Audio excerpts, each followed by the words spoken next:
This is Mike for Photoshop Concerto, and I am joined here today by Good Morning Bedlam. How you guys doing? Doing great. Doing well. Yeah. Yep. Why don't you guys introduce yourself? I mean, I know who you are, but let's go ahead and introduce you to everyone else. My name's Isaac. Well, we're 2/3 of the band Good Morning Right. Bedlam, but my name's Isaac. I play guitar, I sing. And I'm Tori, and I play upright bass and sing. And we also have a fiddle player / singer as well. Okay, I was curious whether it was a fiddle or a violin. She would say a violin, I think. Is there a difference? Yeah. Well, Sophia was classically trained. So Okay. I think that's probably the big difference. So I guess you would say she started out on violin, and now Okay. Yeah. Who's to say that? So how long ago did you guys get started? I started the band with Sophia about 6 years ago now. We grew up together jamming and writing music, and then when I was 19 and she was 17, I convinced her to start this band with me. And Tori's been around since the beginning, but Tori joined on the bass a little over a year in. And we've been doing it full time now for 3.5 years. Okay, I saw you guys toured in 2019. Yep. Yeah, 2018 and 2019, we were on tour like 9 months out of both those years. We played over 200 shows both those years. Well, and actually, you probably picked the right time to tour because, as we know, 2020, there was not a lot of touring going on. Slow down for sure. Slow down. It was actually, we had planned a 2-month hiatus between March and April 20. And yeah, even though like we were on a tour and the last week of our tour all got canceled because everything happened right at the end there for us. And it was really scary because we didn't know what was going to happen and what everything was going to look like. But we've been okay. We made it work. Yeah. And we're still happy to be playing music as our full-time job. So Absolutely. Right. Well, and I saw you. Looks like you guys have done a lot of live streaming. And didn't you guys play? There was a festival recently, and I cannot think of the name of it. That I thought I saw that you guys played. Do you know where it would have been? Like, I don't even remember. It's something that I think one of the outlets that I do photography for, I think they had a photographer on site. I wonder if it was like Blue Ox or if it was Albino Skunk or Moonshiner's Ball. I don't remember it. And I had it locked into my brain until we sat down and Yeah, well, we played a lot of festivals this summer, a lot of music series. It was that, I mean, that's kind of the nice thing about the Midwest is May through September, even like the ability to do shows outside and do that kind of stuff has been really awesome up here. Yeah. Right. Well, that is, I have noticed, there are a lot of festivals over in that part of the U.S. And like here in the Northwest, we get a few down in California, but most of those are too far for me to travel to. So yeah, we kind of go without. Mm-hmm. So usually when someone, is learning an instrument, most people want to, they want to be in a rock band, a metal band, a punk band. You guys took a different direction. So why go folk instead of what everybody else is doing? I would say we were super inspired by bands like the Avett Brothers. They're folk rock now, but they definitely are folk music that is not lacking in energy, is not lacking in like very relatable and universal lyrics, and that has like that is really interesting. And I think that we all came to this band with different musical backgrounds that were folk music. And that kind of inspires our music in a huge way. Like I came to the band with my parents loved classic rock and I loved musicals and I love stories with songs and then Isaac came from a totally different place of like. Yeah, well, when I was 15, I was playing in like a hardcore band. Okay. Together, 15, 16-year-old. And I heard the Avett Brothers one day, and it was like a switch. I remember feeling, this is what I want to do. I think that I could do this. And yeah, I just love that kind of music. And well, a lot of it is, it's been an interesting journey from where we start. It's been an interesting journey from where we started, just because we didn't come through to roots music through like the more traditional path. Right. That's, I feel like we've really built a respect for from the other end. I mean, when we first started out, we were inspired by bands like the Ava Brothers and the Lumineers and the Head and the Heart, like these great like pop folk bands. And then as we were learning, then it brings you to the other side, which is the tradition side, and we learned about Nickel Creek and everything from Earl Scruggs to Bill Monroe. And so then you learn about the bluegrass side of things. And so it's really interesting to like start in one area and kind of learn about the tradition of the music through the back kind of, and that's been really interesting. And what I love about folk music in general is that it's so broad. It's a huge genre. And so it gives us a lot of colors to paint with, and it gives us a lot of different avenues to go down. Like right now, we're really inspired by like Django Reinhardt's swing music, and more of like Western swing and blues. And it's been really fun to kind of delve into those areas, and it's still folk music, so, and it's still with acoustic instruments, so it's a large umbrella for sure. Yeah.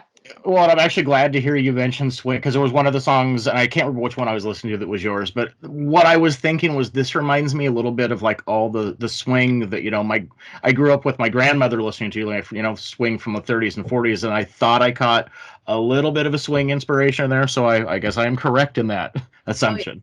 Yeah. Oh yes, very inspired by that. So what are the misconceptions that people have with folk music?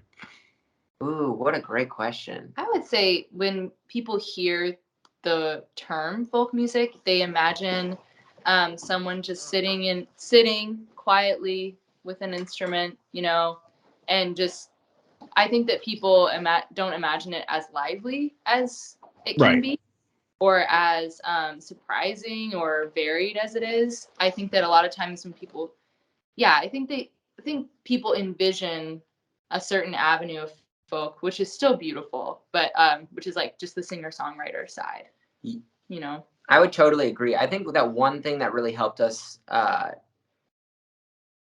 when we came at it from different influences, Tori was talking about how we have so many different influences, is I think that also happened on a performance side of things too.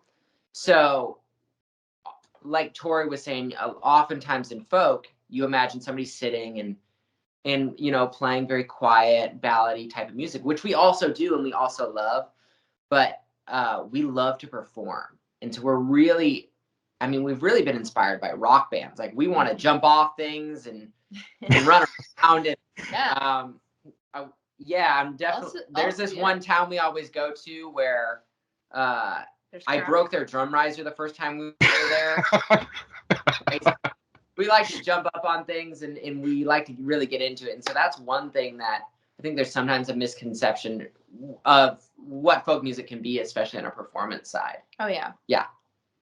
I think, because I see folk used a lot, because there are a lot of folk bands around. I don't think people realize that. I think right now we should make the conscious decision to take, and instead of folk, I think we should use the term modern folk.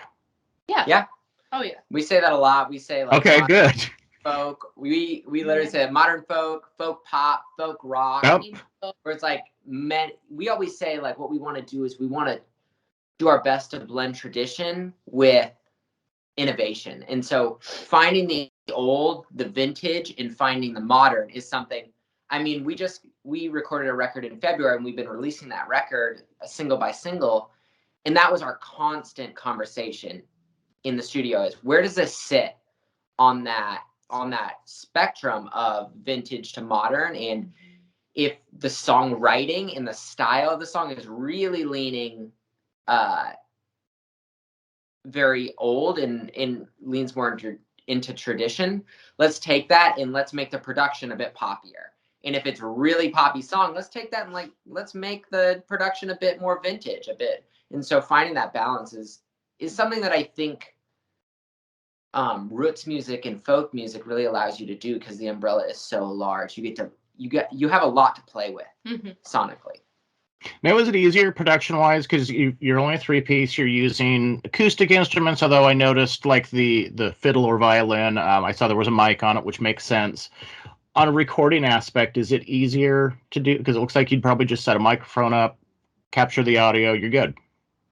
Um, we what was interesting about this record and why I had such a good time with our producer is because we got in the space, we played through all the songs we were gonna re-recording, and he said, "Okay, what is your vision for this?" You know, we kind of sat, we were like, "Well, here's what we want." He's like, "Okay, to achieve what you want, we're gonna have to like take some risks.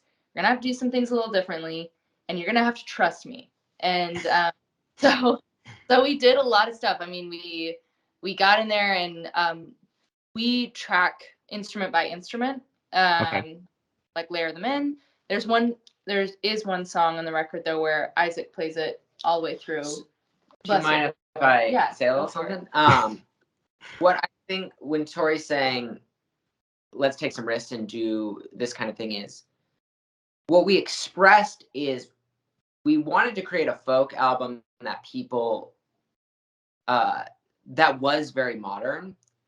And so in talking about that, kind of what we came to the conclusion of is our producer really wanted to what he let us know is that he wanted us to be able to capture the energy that is in our live performance, which is big harmonies and this really energetic thing, where sometimes if you just take those instruments and you just put them in a record, it doesn't translate the same. And so a lot of the risks we did take were saying, okay, well, in live it's very energetic because you have the visual and you have this and that, but in the record, let's add a little trumpet here.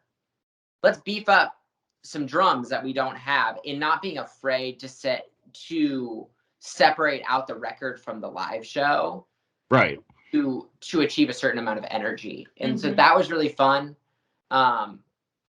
And there were parts we were really wary about, but I mean, that's the great thing about having a great producer on a record is if they understand the greater vision and you're able to trust them with that, and they're able to kind of lead you to your goal. And we really had a great time trying some new stuff in this record.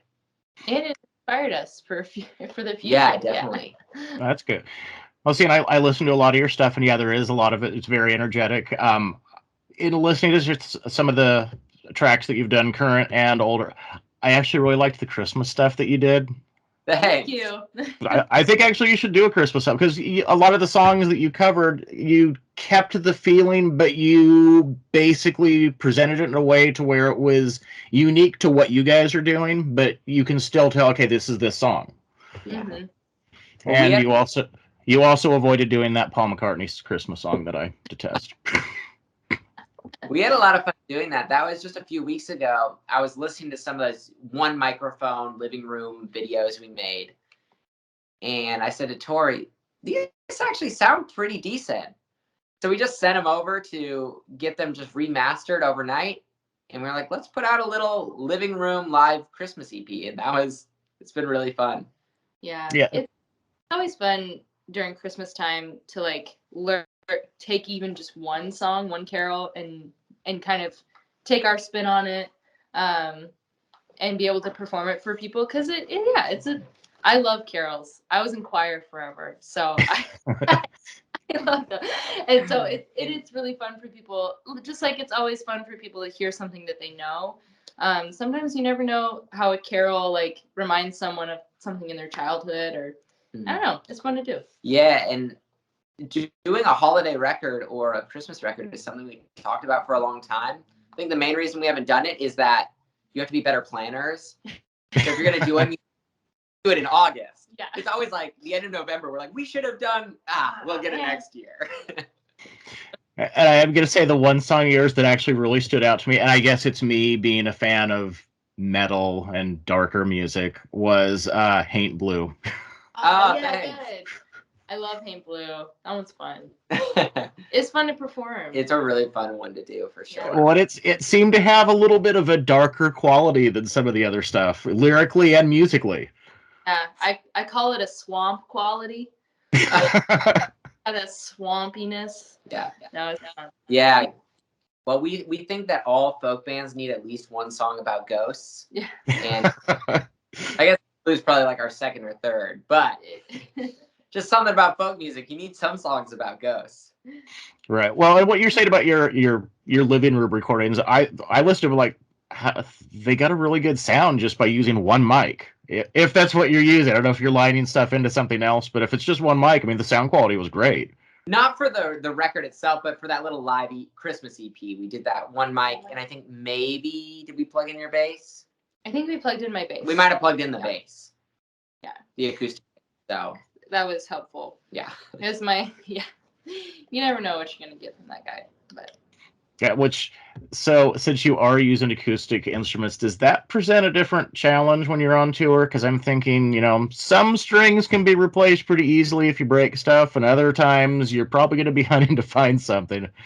For instance, it can be, not challenging at all because there's usually lots of guitar strings everywhere, all the time, everywhere. Yeah. And as far as bass strings, I've had a couple run-ins. I have a Chadwick folding bass, so I have to untune it and retune it every night, and just takes toll on the strings. We were at a festival this summer, and I tuned up for our first song. We were about ready to go. I was about to play the first note, and then my E string just popped off, and I was like, "Oh my god, what do I do?" And then this really nice, and there were no other upright players at the festival. So I didn't know what to do. And then this really nice guy who was playing in the band after us, he lent me his electric. But I lean forward when you're talking because it's trying to put you in focus. Oh, sorry. But I've never played the electric before. So I was like, well, this is a new experience. And it was a lot of fun and really terrifying at the same time. So, but most of the time, I feel like it was like the one festival of the entire summer where there weren't like 5 other upright basses and like 20 yards away. So yeah, but most of the time we manage it pretty well. Like it's hard. It can be challenging to find a good violin shop in town, but most of the time Guitar Center handles Isaac's string needs. Yeah, I would think. And so with the upright bass, do you just, because I know you play with your fingers, do you use a bow at all? I do. Okay. Bow.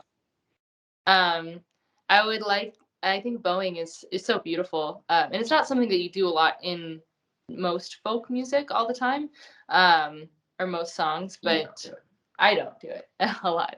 But I love it quite a bit. I think it's really the only time I can think where I saw it was actually Les Claypool from Primus brought an upright bass and used his bow on it. Yeah, it's beautiful. It's a beautiful sound. Mm-hmm. Yeah. So what are you guys working on next? Well, we're in the middle of this release right now. We're releasing the full record will be out February 4th. This record's called Blue. So we're kind of in the middle of all that stuff. We're doing a music video that we'll be releasing here at the end of the month for the title track. So pretty busy. And we're trying to get together. We have our album release show on the 4th of February.